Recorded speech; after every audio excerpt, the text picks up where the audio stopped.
Hey there, cats and kitties. I am the Blues Man, Johnny Blues, and with this video, I'll be discussing my thoughts on episode 12 of the anime series Orange. Talk about an emotional episode, at least the first half to 3/4 of it, where we're essentially seeing the original timeline of Kakadu playing out from his perspective. And it was somewhat heart-wrenching, seeing him hanging out with his friends from Tokyo, the way he reveals to them in the original history that he's feeling suicidal, that he's feeling like he needs to take his own life because he feels to blame for his mother taking hers, feeling how much of a bother she was and that she never consulted him with any of the life choices she would make, from moving them to divorcing his father, who we find out was actually abusive. And we find this out. The most heart-wrenching moment in this flashback for me was easily when he finds her cell phone and sees the drafted message where she's apologetic. She feels like she's been in the way all along. She's been making all of these decisions for the best for both of them, but mostly for Kakaru.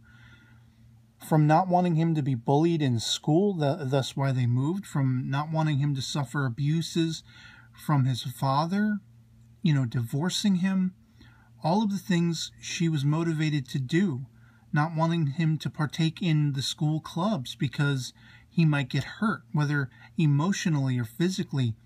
All of these decisions were based around his best interests and his well-being, and how much she cared and concerned for him. And when he realizes that he kind of pushed her over the edge in that sense, making her feel unwanted, making her feel like the bother, making her feel like she was in the way, thus culminating in her own suicide, it's so easy to see why he feels so badly in the original history and why he feels so badly in the currently unfolding and manipulated history. And it was really heart-wrenching. It really brought tears to my eyes when he's sitting over that cell phone and he's reading that message, and you see the flashbacks, the love he had for his mother. And, it's one of those situations where you like the song goes, you don't know what you got till it's gone. I think that's very much Kakadu's situation in the original history, and even to a point in the manipulated, currently unfolding history.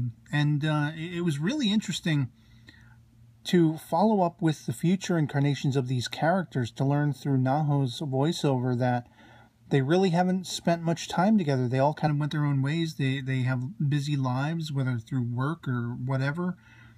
It makes me wonder if the loss of Kakadu is what added and instigated their splitting apart to various degrees, only coming together on this anniversary of his passing to sort of celebrate it and to make up for their promises of old that they couldn't follow through with.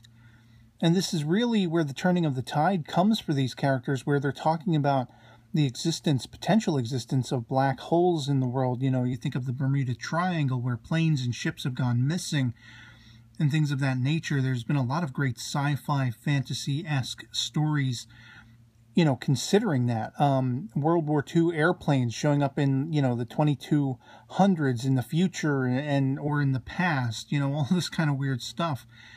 A lot of very just contemplative scientific theory and speculative, storytelling. And I like certain aspects of those themes being represented.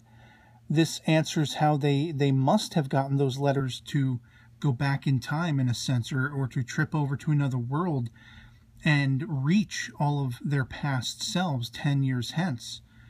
But at the same time, the way it was depicted also kind of left me feeling like, I don't know. It's like, by giving it a scientific sort of, or at least science fiction-y explanation, I feel like they really didn't need to explain it. I would have been much more contented and happy, perhaps, if they hadn't spent the time to really delve into, well, how was this possible? It takes a little less of that fantasy, romanticism away from it, I think.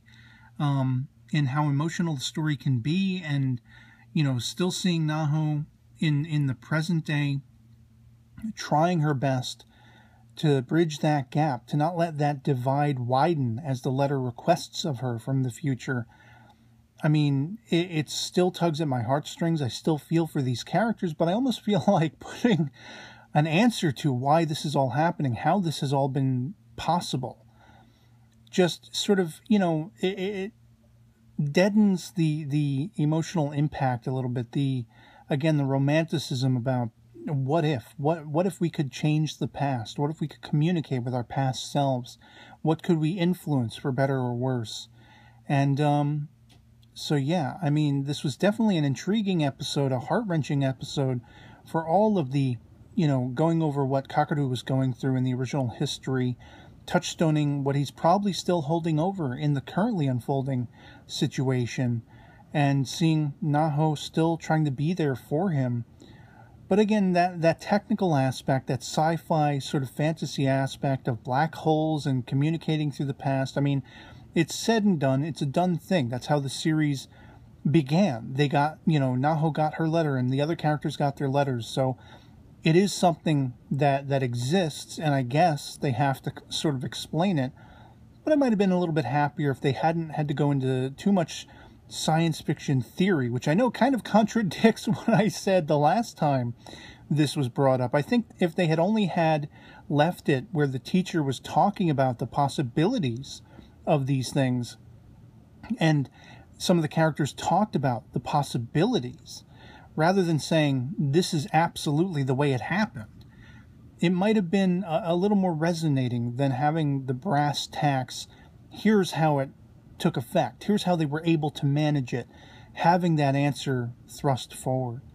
But in any way, shape, or form, I still thoroughly enjoyed the episode. It still was very emotional, and I just can't wait to see how this all rounds out. If they're able to save Kakaru, if he and Naho are destined to be a thing, or if it will always be, you know, she and Suwa.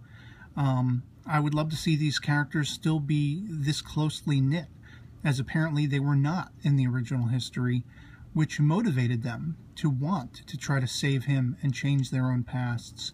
And I'd love to hear from you guys in the comments below what you thought of episode 12 of Orange. If you've seen it as well, love it or hate it, anything goes in the comments below. Just love having that conversation. Otherwise, that'll be pretty much it for me on this. Hope this video finds you well, and I'll catch you all later. Peace.